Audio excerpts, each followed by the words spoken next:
Hello, one and all, Snurcraft here, bringing you a bit of a little series I'm going to be making up for you guys.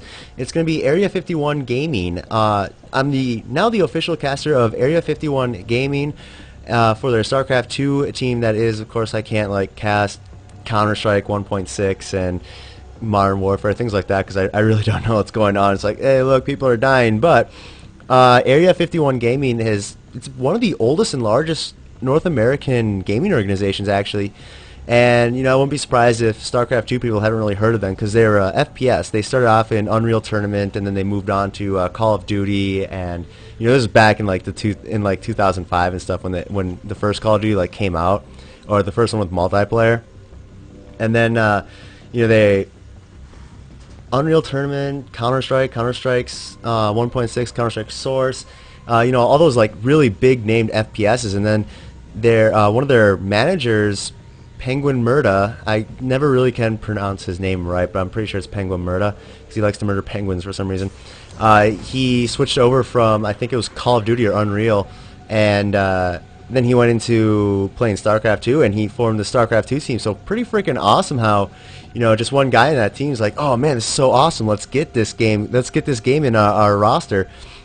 And we can see here that iMpBeaSt is just going to be doing a wall off, and looks like Strength for Area 51 Gaming is going to be putting down a 15 hatch most likely. Yep, there it goes. I should probably introduce the players first, but here spawning on the lower right hand corner of Tall Dream Altar is going to be our Red Terran player, iMpBeast's Beast, and his opponent spawning on the upper right hand corner is going to be our Blue Zerg player representing Area 51 Gaming. It's none other than areaStrength, who just went 15 hatch on Tall Dream Altar. I know, shocker, you never see a 15 hatch on Tall Dream Altar, it seems. That's called sarcasm for those of you who are commenting very angrily saying, oh, you're such an idiot, things like that. I know, 15 hatch is what you always do. What's that? He must have accidentally pinged something.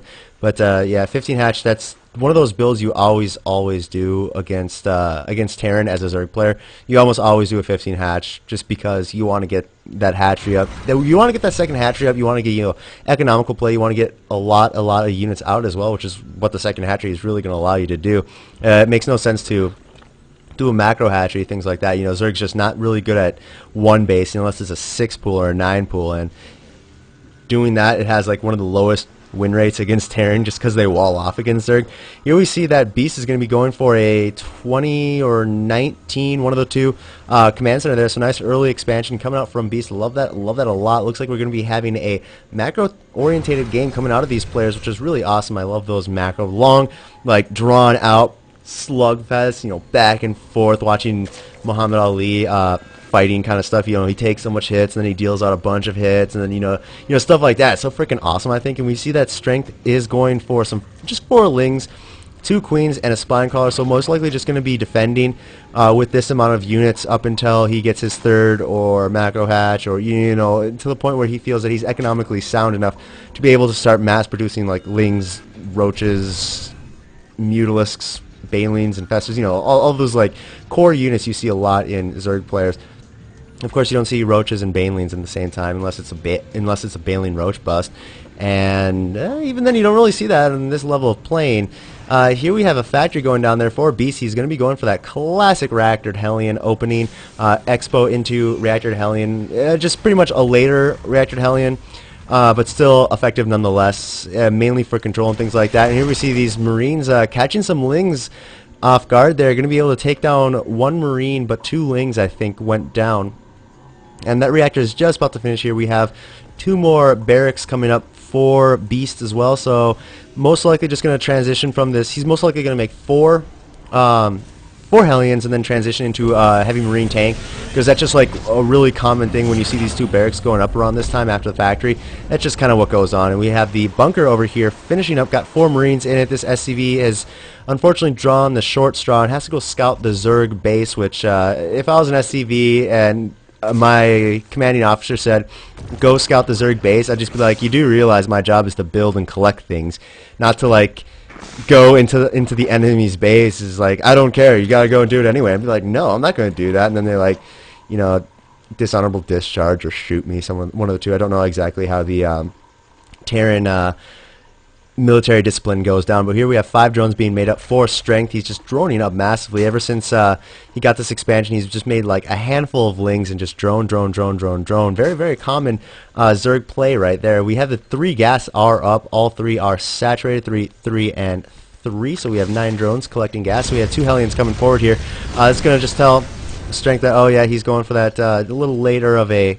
He's going for a late reactor Hellion, and if we look here, he doesn't know about the expansion, but just the fact that the Hellions came out this late, it is going to tell him that, oh, hey, there's probably an expansion out here. He probably went expansion first, then got the, and then got his Hellions. Of course, we can see here that we're going to have a Ling coming up forward. Just to confirm this, he's going to see that there is indeed a wall with a bunker there, and he's going to get shot immediately. Of course, you just don't make a wall in the middle of the map for no apparent reason. That's usually just because you want to expand and make sure you don't get massive run-bys. 1-1 coming up here from strength here. Oh, there's the Evo Chambers making that wall off right there. Second spawn call just about to finish. You know, additional security, never bad in the matchup, depending on who you're playing. Of course, these guys being amateur level and not, you know, massive huge pros like Dongrigu and MKP. It's as much as I'd love to watch a Dongrigu and MKP match right now, just that's not the level these guys are at. They're just, you know, that amateur. They're still figuring out. They're still, well, not figuring out things, but they're still, you know, improving stuff like that. Bailey's that's here coming up for strength, as well as a macro hatchery, and layer just finished up, so wouldn't be surprised to see a spire go down anytime soon. Either a spire or infestation pit, maybe even both, but I doubt that because you usually can't. You usually can't do that much like gas production, I suppose. Well, I think theoretically you probably could if you banked quite a bit of gas. Strength does only have 400 banked, and these Lings are going to be going to take out the destructible rocks after killing those Hellions. They took out the Hellions. They're like, oh yes, oh man, took down freaking Hellions. Let's go break something else, and they decide to go attack those destructible rocks. Burrow on its way, as well as centrifugal hooks. So possibly be seeing some burrowed baleen action. That'd be really cool to see. I love those massive like landmines. The entire army's walking over it, and then 2 baleens go off, and before you know it, your supply has like halved. Let's see your infestation pit going down. So looks like he's looks like strength is going for man, I cannot talk, can I? Looks like strength is going to be going for infestor play instead of mutalisks, which, hey, nothing wrong with that. We have 48 drones to 46 SCVs. Beast keeping up really well here. We have a bio push with Hellions coming out here. Going to snipe those queens and all of those creep tumors. No, 5 creep tumors, 6 creep tumors. Oh, he's not going to get 7 good. And Overseer being taken out as well, and this is not good here for strength. Looks like he's a little pressure here, but we have 14 Balins being made and finishing up right now. So Beast, don't know if he saw that or not, but he decided to pull out, which was definitely a good idea.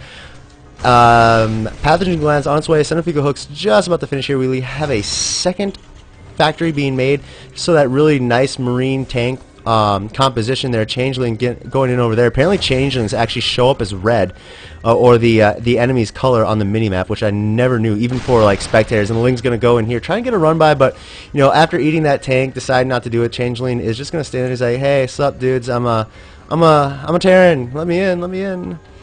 And just the Lings and Balines rolling around there. They keep on rolling. I'm a Baleen. I like to roll. Don't know why I started singing that, but hey, why not?